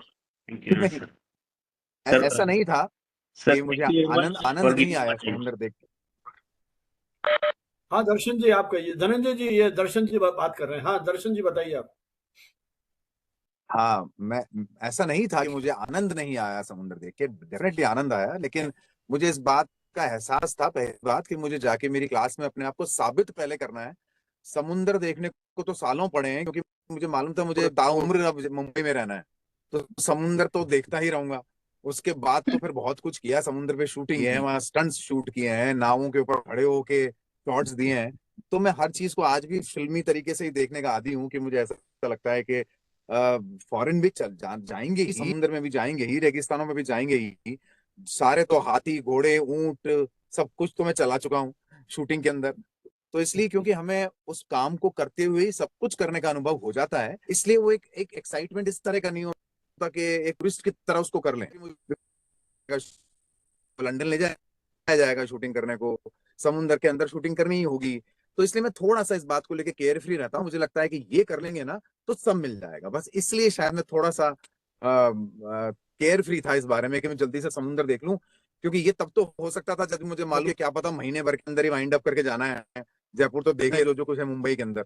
So I had gone as a student not as a tourist. शायद वो एक थोड़ा दिमाग में ज्यादा भर गया था, लेकिन जो भी आप कह रहे हैं वो बिल्कुल उचित है, सही है। नहीं, उसका अपना आनंद है, वो मुझे रियलाइज नहीं हुआ, वो वक्त के साथ साथ होने लगा। Suraj sir, I guess you have a question, right? You can present, sir. मंच को यस आभासी मंच को सर्वप्रथम प्रणाम। विश्व रंगमंच दिवस पर सभी को हार्दिक शुभकामनाएं। मैं सूरज देव प्रसाद वर्तमान समय में मेरठ विश्वविद्यालय में सहायक प्रवक्ता हूं, पत्रकारिता एवं जनसंचार विभाग में। सर आपको बहुत बहुत दर्शन सर धन्यवाद कि आपने जो नई पीढ़ी है, जो 90% ऐसे हैं कि जो बिना तैयारी के कूदना चाहते हैं, जो है उनके लिए मुझे लगता है कि ये सेशन बहुत ही मार्गदर्शक रहा है। और बहुत सारी ऐसी जो चुनौतियां थिएटर की और जो कैमरे की जो है उसके बीच में तुलना किया। सर मैं ये जानना चाह रहा हूँ कि अभी धनंजय सर ने भी कहा कि रील के माध्यम से अब लोग जो है वो अभिनय कर रहे हैं और जो उनको लगता है कि हम पूरी दुनिया में छा जाएंगे। तो इस संदर्भ को जोड़ते हुए जो थिएटर है सर, उसका जो फ्यूचर है, जो उसका भविष्य है, उसको हम किस प्रकार देख रहे हैं सर? देखिए ऐसा है कि जिस तरह से गाने क्लासिकल म्यूजिक, अभिनय वैसा ही थिएटर है। तो इसलिए जो लोग हैं वो फिल्में करने लायक डेफिनेटली हो जाते हैं, और तरह की तैयारी थिएटर में हो पाती है। कई बार वो कैमरा के लिए, सिनेमा के लिए नहीं हो पाती है। तो जैसा मैंने आपसे, रील्स जो है ना, रील्स और सोशल मीडिया, वो बेसिकली एक बुलबुल है। आप किसी को 10 साल बाद जाकर कोई आपसे पूछेगा कि आपने क्या किया लाइफ, तो ये कहता हुआ एक आदमी फनी लगता है कि मैंने रील बनाई। ना आप कभी फिल्म बनाई, ना आप किसी प्ले का हिस्सा रहे, ना आप कभी सीरियल में थे, ना कभी आप वेब सीरीज में थे, आप किसी प्रोफेशनल प्रोजेक्ट नहीं थे। जो थे, और आपको समझना पड़ेगा कि इंस्टाग्राम में अपना सारा का सारा जो काम क्रिएट किया है और आपको इन्फ्लुएंस करना शुरू किया है, वो आप लिए करने के लिए नहीं, वो इसलिए किया है क्योंकि एक ऐसा मीडियम तैयार करना था जिसमें हो सके, जिसको एक हाथ से आप बस स्क्रॉल कर सकें इस तरीके से। अदरवाइज हम जब दुनिया लैंडस्केप मोड में देखते हैं तो हम फिल्म कैसे पोर्ट्रेट में देख सकते हैं, कितना अजीब लगता है। तो इसलिए ये जो भी चीज गई है, ये सिर्फ इसलिए की है कि इंस्टाग्राम को लोगों को रोकना है, अपने फॉलोवर बनाने हैं, किया है कि आपको स्टार बनाना है। अदरवाइज हमको बहुत ऐसा है नहीं बनेगा, इसलिए हम संगीत दे रहे हैं, डायलॉग्स तुमसे लिखे नहीं जाएंगे इसलिए हम तुमको डायलॉग दे रहे हैं, से बनेगा नहीं दे रहे हैं, तुम तो ऐसा करो, बस उस पर मुंह चला दो और उसको अपलोड कर दो, उसके बाद हम दुनिया को उसे दिखाएंगे और कहेंगे कि लोगों ने आपको देखा। एक एग्जाम्पल मैं हमेशा देता हूं, हो गया है कि सड़क पे अगर गोबर हो और जितने लोग आएंगे उस सड़क गुजरेंगे के निकले हैं, तो जितने लोग हैं वो व्यूज हैं, हर आदमी ने एक बार तो देखा ही है उसको, तो उसको देखा है तो उसका मतलब वो गोबर अब केक तो बन नहीं गया, गोबर ही रहेगा। तो इसलिए मुझे बार बार ये लगता है कि जिस बेसिस के ऊपर वो कोई इंसान स्टार हो गया, क्योंकि ज्यादा लोगों ने देखा तो पुलिस स्टेशन के अंदर क्रिमिनल्स की फोटो भी लग रही है, अखबार में फोटो छपती है, वैसा ही हो गया। तो मतलब सिर्फ देख लिया बहुत लोगों ने, तुमने वो करवा दिया आपसे, तो इसका मतलब ये बेसिकली एक सिमुलेशन है। सिमुलेशन जो एक वर्ड होता है, कि असलियत में नहीं है, बस आपको एहसास कराना है, एक अच्छा फील करा अगर उस स्टार बन जाए। अदरवाइज ऐसा आप कुछ नहीं कर रहे हैं रील्स के अंदर कि जिसको देख के किसी इंसान को लगे वाह पाकिस्तान। तो इसलिए एक बच्चों गेम है, एक वीडियो गेम तरह देखा जाए बेहतर है। और अगर काम ना है तो फिर डेफिनेट, क्योंकि वहां आप ओरिजिनल काम करें, आप क्रिएशन करेंगे, नए स्क्रिप्ट से लिखेंगे, कुछ कहना है से वो कहने की कोशिश करेंगे। और जब हम लोग बात कर रहे थे एआई नहीं कर प्लेटफॉर्म्स नहीं कर सकते, लोग ऐसा नहीं थे, इस टाइप कर दिया आपने आ गया, वो उतना भाग भी कभी हो नहीं, क्योंकि मैं मेरी बात खुद करूंगा, जब मशीन करेगी मेरी बात। मुझे एक्सप्रेस करना है, कहना है, मशीन कहूंगी तू कह दे मेरे बिहाफ को, तू कह दे मेरे बिहाफ पे मेरी गर्ल, ये कैसे हो सकता है? तो इसलिए जो थिएटर का दर्जा है, इवन सिनेमा का जो दर्जा है, ओरिजिनल काम करने वालों को दर्जा, वो था, है और हमेशा रहे।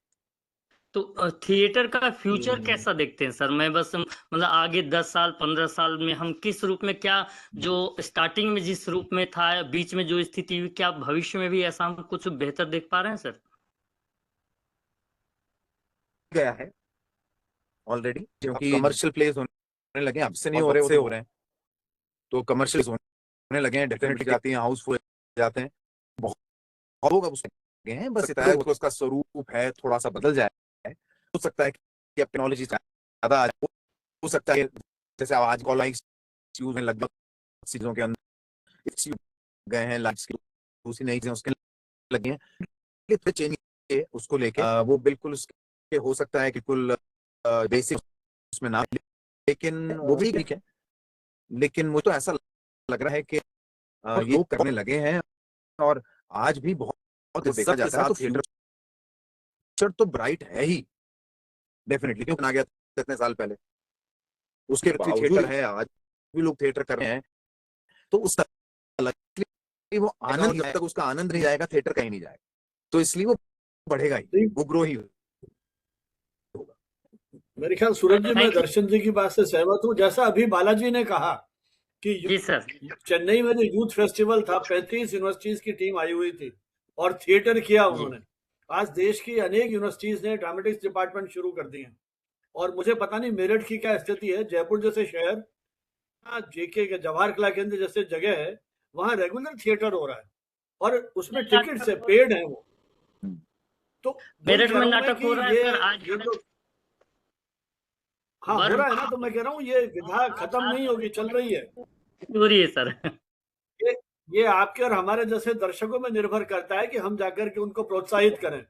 और अभी धनंजय जी ने भी लिखा और दर्शन जी ने भी कहा कि टेक्नोलॉजी बढ़ रही है। मुझे ध्यान है, हम लोग जब छोटा मोटा थिएटर हमने भी 80s में किया, तो ऊपर माइक लगाते थे मंच पे ताकि आवाज पहुंच जाए, क्योंकि सामने तो रखते नहीं थे, या नीचे थिएटर में। अब तो आप देखते हैं ना, कई कलाकारों के जेब में या वो पीछे की तरफ लगे हुए रहते हैं, है ना।